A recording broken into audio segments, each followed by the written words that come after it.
dia que minha mãe tentou me matar. Sim, eu disse à minha mãe. Só pra vocês entenderem, isso aconteceu quando eu tinha 16 anos e estava no segundo ano do ensino médio. E minha mãe não me odiou a vida inteira dela. Tinha uma época que ela estava super feliz e me amava. Mas tudo começou quando meu pai a deixou e ela entrou em uma depressão profunda. Ela saiu do emprego, não conseguia levantar da cama, parou de cozinhar, de limpar a casa. E ela sempre me culpava, dizendo que era por minha culpa que meu pai tinha nos deixado. Mas na verdade, meu pai me mandava mensagem toda hora perguntando o que eu tava fazendo. Um dia, do nada, ela começou a cozinhar de novo, ir ao trabalho. Mas eu nunca comia a comida dela porque tinha um cheiro estranho. Uma vez, quando eu voltei da escola, eu a vi escondendo veneno na minha comida. Eu queria que fosse brincadeira, mas ela era muito louca. E quando eu disse oi, ela não me respondeu. Então eu dei 2 tapinhas nas costas dela. Foi quando ela se virou e grudou no meu pescoço. Eu corri até a porta, saí de casa e liguei pra polícia. Ela está presa até hoje e eu estou muito feliz morando com meu pai. Se você tem uma história que gostaria que acontecesse aqui, me manda lá na DM do aplicativo Vizinho. História super assustadora de como a minha tia faleceu. Pra contextualizar, há 5 anos atrás a minha tia ficou grávida. O que foi muito estranho, porque alguns meses antes os médicos disseram que ela nunca poderia ter filhos. E ela e o marido dela tentaram por anos. Bom, até que mais ou menos 2 semanas depois que o bebê tinha nascido, ele faleceu. E eu não sei porquê, mas por algum motivo a minha mãe não me contou. O que é estranho. Mas de qualquer forma, depois disso a minha tia percebeu que as coisas não estavam acontecendo do jeito que ela queria na vida dela. Então ela decidiu se aproximar de Deus. E todos os domingos nós íamos na casa dos meus avós para um jantar em família. E um dia, enquanto estávamos lá, minha tia fez um tumulto falando que Deus não estava dando as respostas que ela pedia. E eu não sei o que ela quis dizer com respostas. Aí meus avós expulsaram ela porque ela estava agindo como uma louca. Na mesma noite, às 3 horas da manhã, nós ouvimos alguém batendo na porta. E pra surpresa de vocês, era a minha tia. Minha mãe chamou ela pra entrar porque se sentiu mal e sentiu que ela era a única que ouvia a minha tia. Ela fez todo mundo se sentar na mesa de jantar e pegou um tabuleiro de Ouija. Like pra parte 2. Parte 2 da história assustadora sobre como a minha tia faleceu. Como eu disse, ela nos fez sentar na mesa da cozinha e pegou um tabuleiro de Ouija. Ela disse, eu descobri como eu posso obter algumas respostas. Eu só sinto que preciso de vocês para me rodearem de energias positivas. Minha família é muito religiosa, então nós não mexemos com essas coisas. Mas minha mãe se sentiu mal por ela, então deixou ela usar em nossa casa. Mas ela não queria eu e minhas irmãs por perto, então ela nos mandou para o quarto. Na manhã seguinte, eu acordei e perguntei para minha mãe o que aconteceu com a situação do tabuleiro de Ouija. Minha mãe só disse que foi muito assustador. Porque antes ela pensava que era um monte de besteira, e ela disse que ela e meu pai não tocaram no tabuleiro. Porque, como eu disse, eles eram muito religiosos e não mexiam com essas coisas. Mas aparentemente o tabuleiro disse pra ela não comprar uma casa com os números 2, 1, 5. 2 anos depois, minha tia se casou de novo e ela e seu marido acabaram tendo 2 filhos. Então eles compraram uma casa nova, e não tinha os números nela. Um de seus filhos quebrou acidentalmente a porta de vidro, então eles se mudaram para uma nova casa que tinha esses números. Exatos 2 dias depois, a casa pegou fogo e ninguém sobreviveu. História do dia que eu vi meu namorado pedindo outra mulher em casamento na minha frente. Só pra vocês entenderem, eu e meu namorado estávamos juntos há 4 anos. Nós tínhamos 2 filhos juntos e nosso relacionamento era lindo. No nosso primeiro ano de namoro, ele me traía o tempo todo. E nas 2 vezes que eu fiquei grávida, ele também me traiu. Mas depois que eu tive o nosso segundo filho, nosso relacionamento ficou muito bom.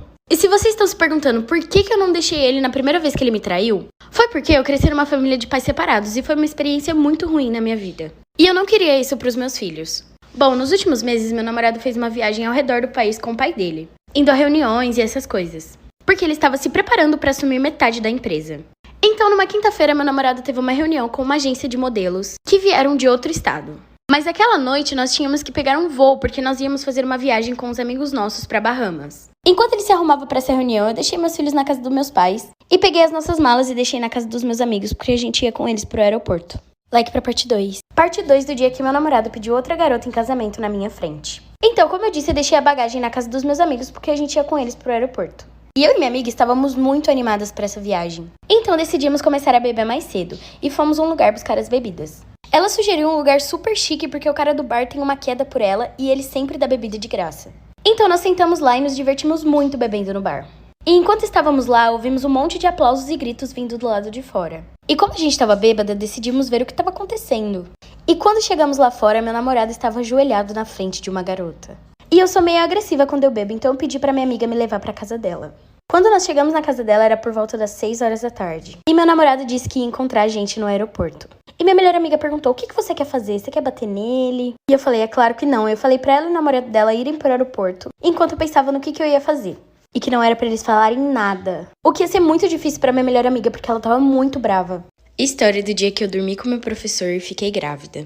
Só pra vocês entenderem, eu tinha 18 anos e tava no 3º colegial quando isso aconteceu. Eu sempre tive dificuldade na escola, principalmente em história. E eu tinha mentores e coisas do tipo para me ajudar. Mas eu desisti porque eu sabia que eu não ia conseguir passar de ano. Meu professor de história tinha 27 anos. Vamos chamá-lo de Rafael. E o Rafael tinha namorada. Ele ficava todos os dias depois da escola me ajudando, das 3 horas da tarde até as 5. Bom, um dia eu estava com uma roupa não muito apropriada e eu flertei com ele o tempo todo. Pra falar a verdade, eu só não queria me esforçar para melhorar minhas notas.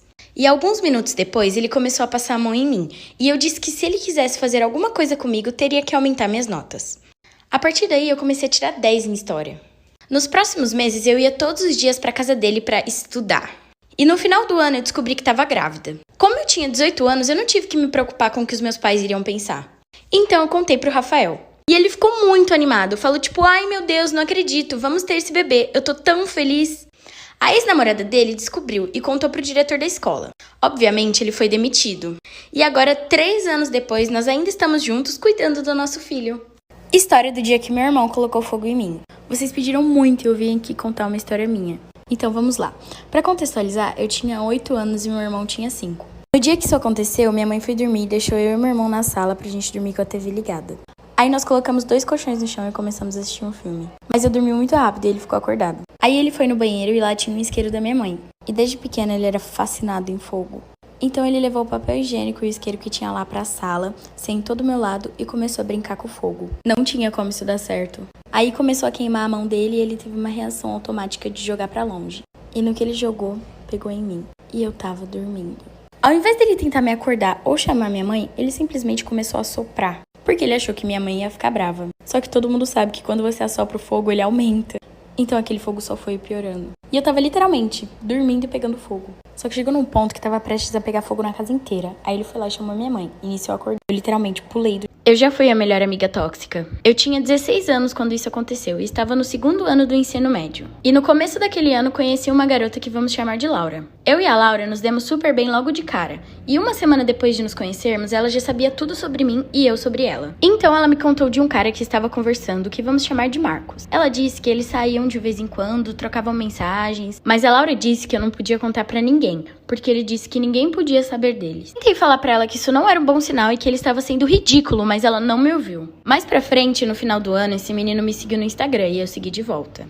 Em minha defesa, eu segui ele porque ele era muito gato, mas nem dei atenção pra ele porque tenho meus princípios. Achei que ele tivesse me seguido no Instagram pra falar tipo, nossa, eu amo sua melhor amiga. E eu me vi em uma saia justa. Será que eu conto pra minha melhor amiga que o cara que ela gosta me siga no Instagram ou eu minto pra ela? Bom, eu ia contar pra ela, até que recebi uma mensagem dele. Na mensagem falava, oi, você é muito bonita, acho que deveríamos trocar uma ideia algum dia. Então eu contei pra Laura porque fiquei me sentindo muito mal. E ela me disse, nossa, é por isso que não se pode confiar em mulheres. Você precisava adicionar ele? Era só bloquear e pronto. E eu falei, mas eu nem fiz nada, como assim? Enfim, eu acabei bloqueando ele pra não gerar mais confusão. Até que um dia ele me mandou uma mensagem falando, oi, aqui é o Marcos, acho que você me bloqueou no Instagram. E nós começamos a conversar na escola todos os dias e eu acabei começando a gostar dele. Depois disso, eu e ele saímos algumas vezes, conversamos muito, mas a Laura não sabia de nada. E ele parou de mandar mensagem pra ela. Um dia eu fui dormir na casa da Laura e eu comecei a receber muitas mensagens, estava fazendo muito barulho. E como a Laura sabia a minha senha, ela foi ver o que era. Eu não tinha apagado nenhuma conversa com o Marcos, então ela viu tudo. Ela me acordou e me deu um tapa na cara. Depois começou a chorar, dizendo que me odiava, e eu sabia que ela gostava dele. Quando eu olhei, o celular estava na mão dela, aberto nas mensagens com o Marcos. Eu me senti muito mal, então ela foi até o quarto da mãe dela e contou tudo. E eu só me lembro da Laura, a mãe dela e as 2 irmãs gritando comigo. Eu perdi minha amiga, o Marcos me bloqueou porque a Laura não podia descobrir, e ela vazou os nudes dele.